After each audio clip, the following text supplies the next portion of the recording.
Viewers আসসালামু আলাইকুম। গুপ্তবিদ্যা সন্ধান ইউটিউব চ্যানেলে সবাইকে সুস্বাগতম। তো অনেকগুলো ভিডিও দিয়েছি আপনাদের মাঝে। তো আজকে যে ভিডিওটা দিব এটা হলো রাহুল চান্ডালের হার সাধনা। রাহুল চান্ডাল এটা হলো জারজ বাচ্চার হার। তো এটা এটা তো সবসময় পাওয়া যায় না, কিন্তু চেষ্টা করলে পাওয়া যায়। চেষ্টা করলে পাওয়া যায়, অথবা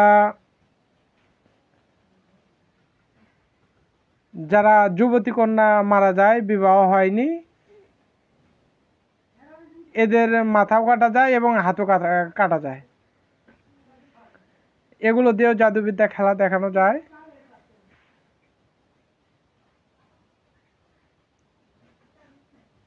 তো আপনাদেরকে বলে দেই, এটা হলো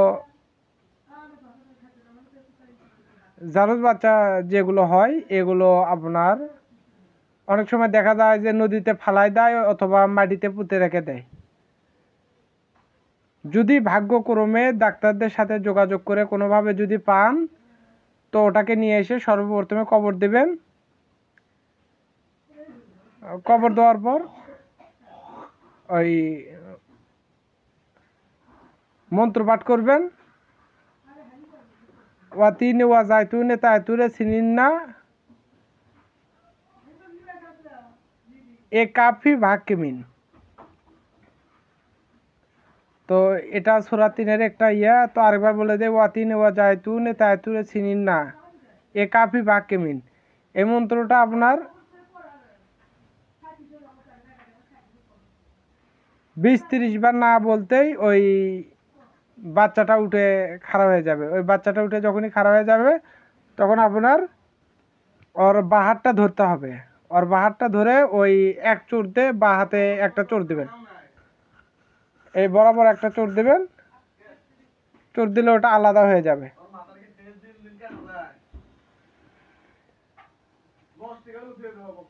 তো ওটা যখন আলাদা হয়ে যাবে, তখন ওটা বাড়িতে নিয়ে যাবেন। বাড়িতে নিয়ে যাওয়ার পর ওই আপনার একটা কলস আছে, বড় একটা কলস নেবেন, মাটির পাতিল, মাটির হাঁড়ি। ওই হাঁড়ির ভিতর দুধ দিবেন। দুধ দিয়ে ওই হাড়টা চোপড়ায় রাখবেন। চোপড়ায় রাখার পর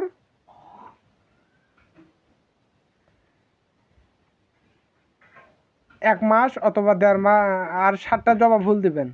দেওয়ার পর ১ মাস অথবা ১.৫ মাস পর ওই হাঁড়ির মুখাটা খুলবেন, মুখে গামছা বাঁধবেন। এখানে প্রচুর গন্ধ বের হবে। তো তারপর ওই ২টা হার হবে, একটা বাড়িতে রাখবেন, আরেকটা নিজের কাছে রাখবেন। ওইটা দিয়ে সমস্ত রকম কাজ করতে পারবেন। তো যেমন জিনভূত ছাড়ানো, জিনভূত হাজির করা, তারপরে বংশ নির্বংশ করা, জাদুবিদ্যা খেলা দেখানো, পাতা খেলাধুলা করা, ভেলকি লাগানো, নজরবন্দি, সমস্ত কিছু করতে পারবেন। তো এগুলো বাংলাদেশে সম্ভব নয়, তার কারণ বাংলাদেশ একটা মুসলিম কান্ট্রি।